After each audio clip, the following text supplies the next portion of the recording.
በባዶ ሆድ አንድ ማንኪያ የለውዝ ቅቤ ሲበሉ በሰውነት ውስጥ ምን እንደሚፈጠር ያውቃሉ? አብዛኛው ሰው የማይነግሩትን አስደናቂ እውነታ አሁን እነግሮታለን። በባዶ ሆድ የለውዝ ቅቤ መብላት በሰውነት ውስጥ በትክክል ምን እንደሚከሰት አብዛኛው ሰው ማያውቀው ሚስጥር እነሆ። በሰውነት ውስጥ የሚሆነውን አብዛኛው ሰው በጭራሽ አያውቅም። ልክ ምላሶ ላይ እንደነካ ምራቆ በከፍተኛ ሁኔታ መመንጨት ይጀምራል። ወዲያውኑም እነዚያን ጠቃሚ ስቦችና ፕሮቲኖች መስባበር ይጀምራል። ሆዱ ወፍራም እና ኃይለኛ ነገር ወደሱ እየመጣ መሆኑን የሚገልጽ ምልክት ይደርሰዋል። በፍጥነት መዘጋጀት ይጀምራል። እርሱም ያንን ወፍራምና ክሪም የበዛበትን የለውዝ ቅቤ ሲወጡት በጉሮሮ ላይ በቀስታና በክብደት ይወርዳል።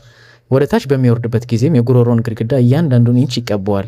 ከዚያም ወደ ሆዶ ይገባል። በሆዶ ውስጥ አስቀድሞ እየጠበቀ ያለው አሲድ የለውዝ ቅቤው ላይ ሰምጦ ያርፍበታል። አሲዱ ወዲያውኑ ከሁሉም አቅጣጫ ይከበዋል።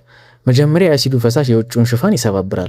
ከዚያም ኤንዛይሞች በመፍሰስ ፕሮቲኖችና ጠቃሚ ስቦችን ማጥቃት ይጀምራሉ። ይህ ወፍራሙ የለውዝ ቅቤ አንድ በአንድ በሙሉ ይፈጫል። ጠቃሚ ስቦችና አሚኖ አሲዶች በተረጋጋና በለስላሳ ሁኔታ ይለቀቃሉ። ምንም አይነት ምቾት ሳይነሳ ወደ ትንሿ አንጀቶ ይንቀሳቀሳል። ጠቃሚ ስቦችና ፕሮቲኖች አንድ በአንድ ይሳባሉ። ማግኒዥየም፣ ቫይታሚን እና ጠቃሚ የስብ አሲዶች ሁሉም በቀጥታ ወደ ደም ውስጥ ይገባሉ። ጡንቻቸው ኃይል ያገኛሉ። አእምሮም ንቁና ፈጣን ይሆናል።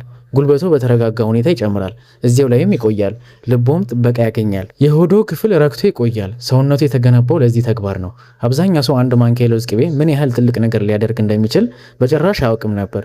ስለዚህ በሚቀጥለው ጊዜ ፈጣን፣ ጤናማና ዘላቂ ጉልበት ሲፈልጉ ጠዋት በባዶ ሆዶ አንድ ማንኪያ የለውዝ ቅቤ መመገብን አይርሱ። ሰውነቱ ያመሰግኖታል።